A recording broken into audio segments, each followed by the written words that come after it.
situation de la Côte d'Ivoire a brutalement changé le 11 avril.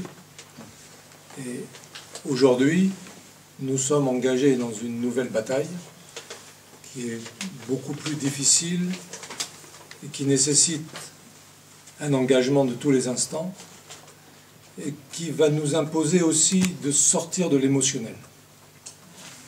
Parce qu'il est évident que si on reste dans cette phase d'émotion, on va très vite se déliter et le mouvement va s'étioler et on va se faire manger par les événements et par l'histoire. Il faut se mettre dans l'idée qu'il y a un paramètre de base qu'on ne maîtrise pas, c'est quand Alassane et ses gens vont quitter le pouvoir. Il y a plusieurs façons de quitter le pouvoir. Il y a la façon démocratique, et il y a la façon non démocratique. Dans la façon non démocratique, les gens qui sont aujourd'hui au pouvoir à Abidjan de façon entre griffes démocratique, on sait comment ils sont arrivés. On sait aussi, ces 20 dernières années, les conditions dans lesquelles ils avaient déjà essayé d'arriver.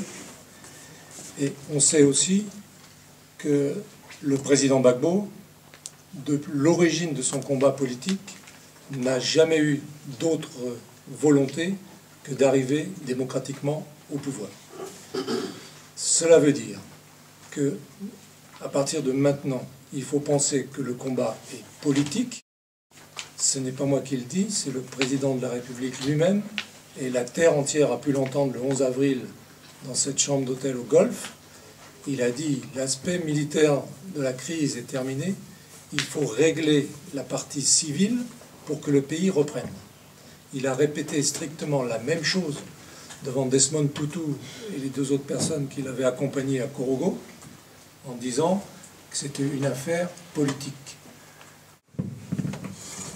Le 11 avril nous a trouvés dans des situations totalement différentes pour les uns et pour les autres. Il y avait des partis politiques, le FPI, d'autres partis qui s'étaient regroupés avec le FPI dans l'LNP, des associations d'Ivoiriens qui existaient peut-être depuis des années, des associations culturelles, etc. Et puis depuis le 11 avril, ou depuis la période entre le 28 novembre et le 11 avril, il y a sans doute des associations qui se sont créées, qui se sont développées, qui ont eu des actions, etc. Aujourd'hui, on ne demande pas aux gens de faire table rase de tout ce qu'ils ont fait. Et je pense que tous les actes qui ont été posés étaient importants. Le soir du 11 avril, quand des gens sont allés spontanément sur les Champs-Élysées pour crier leur émotion, c'était bien. Quand samedi dernier, des gens sont allés au Stade de France dans des conditions qui restent à définir exactement, à titre personnel, et je pense que je reflète là sans doute la vue du président, c'est beaucoup moins bien, parce que les conditions ont changé. Il faut aujourd'hui se mettre dans une autre posture. Alors, j'aimerais juste dire que ce soir, je n'ai pas beaucoup entendu le problème dans sa globalité. On a l'impression qu'il s'agit seulement d'une question ivoirienne, alors qu'il s'agit d'un complot, je dis bien un complot, une conspiration internationale contre l'Afrique. Alors, si on ne prend pas le problème dans cette dimension-là, on va encore se casser les dents, parce que, prenez le cas du Togo, souvenez-vous bien, en 2005, quand l'armée, une certaine armée massacrait, pendant ce temps, M. Chirac disait que son ami, il venait de perdre son ami, et ils ont appuyé l'installation du fils pour pouvoir continuer la même chose. Et à ce moment-là, les Ivoiriens disaient, eh ben, c'est les Togolais, ils n'ont qu'à se débrouiller. Hein? Je simplifie à peu près comme ça la question.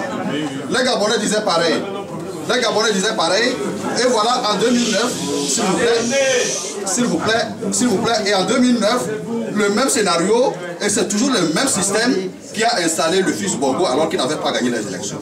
Je vous assure, les Africains, et je le dis de manière très sincère à notre frère franco-africain qui est ici, mais il s'agit bien d'une conspiration. Et quand notre frère allemand disait ici que quand on parle aux Allemands, ils baissent la tête, ils ne veulent pas en parler, mais ça veut dire quelque chose, ils savent de quoi il s'agit. Mais ils acceptent ça. Parce qu'il y a des choses des intérêts géopolitiques derrière. Il s'agit de continuer l'esclavage tel qu'il a été. Parce que le monde tel dans lequel on vit, il est basé sur la mainmise sur l'Afrique et les Africains. C'est comme ça que ce monde fonctionne. Et si on n'a pas compris ça, à chaque fois, on va s'organiser toujours en deçà du niveau qu'on doit avoir pour pouvoir vaincre le problème. Dans votre introduction tout à l'heure, vous avez parlé de deux actions, notamment celle du 11 avril sur les Champs-Élysées et celle du 11 juin au Stade de France. Vous avez demandé s'il y avait des éléments à chercher. Moi, je peux répondre parce que j'étais présente, j'étais aux premières loges. Donc, ce que je voulais expliquer, c'est dans quel but on l'a fait. Comme vient de le dire le monsieur tout à l'heure, c'est pas un problème uniquement ivoirien. On en est dedans. Un problème international et surtout africain. Donc nous, tout ce qu'on avait voulu faire, c'est ce qu'ils ont montré dans le Parisien. Je le dis parce que je suis en train de demander le droit de réponse en ce moment aux Parisiens, pour qu'ils puissent s'exprimer aussi. Il est déjà fait, il a même été envoyé là aujourd'hui. Ce qu'on voulait dire par là, c'était avec des t-shirts tout simplement, parce que c'est marqué dans le Parisien qu'il y avait des t-shirts avec des propos, des slogans anti-français. Les t-shirts, j'ai un exemplaire. C'était tout simplement Sarkozy, un génocide ne se fête pas. Les simples mots qui sont sur le t-shirt, c'est tout. Avec derrière des dates des pays dans lesquels la France a agi aussi et les dates. Tout simplement. Quand les gens de la PJ nous ont interrogés en garde à vue, eux-mêmes ils ont dit que c'était intelligent et c'était qu'un rappel historique. Il n'y avait rien de xénophobe ni de propos haineux comme la police avait pu le dire. Et le but de cette action, c'était, les vidéos sont là, sont même sur Internet, il n'y a eu aucune résistance lors de l'interpellation de la police, mais aucun mouvement, les gens sont montés. Donc moi, c'est juste tout simplement montrer ces t-shirts et dire, en Afrique, on ne sait pas que remuer notre derrière et danser. Et la question qu'on se posait, c'était, là en fait, on dit c'est l'Afrique qui a l'honneur, mais quelle Afrique? Quelle Afrique on était en train de fêter le 11 juin au Stade de France? L'Afrique des Africains ou la France-Afrique de Sarkozy? Voilà. Quelle Afrique alors que l'Afrique même en train d'être tuée au moment sur tout le continent africain? Les gens meurent partout en Afrique et on festoie ici en France. On va festoyer pour célébrer l'Afrique, sachant que même pas un tiers des sommes qui vont être récoltées au Stade de France ne vont pas servir pour l'Afrique. Voilà tout simplement dans quelle action ces t-shirts ont été faits. Et cette action a été faite de manière vraiment pacifique.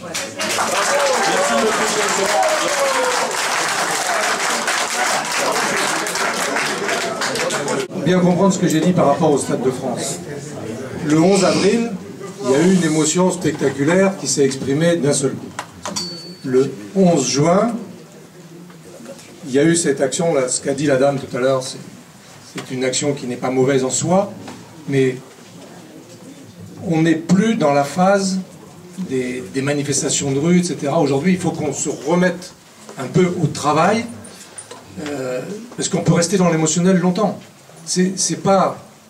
L'action était, sur le plan émotionnel, supportable pour nous. Mais il ne faut pas qu'on rentre dans un jeu où, par exemple, on se retrouve avec des provocations d'en face. Pour dire, ah ben des pro-babos, parce que dans la presse, on a dit des pro-babos se sont battus avec la police. On sort de l'émotionnel.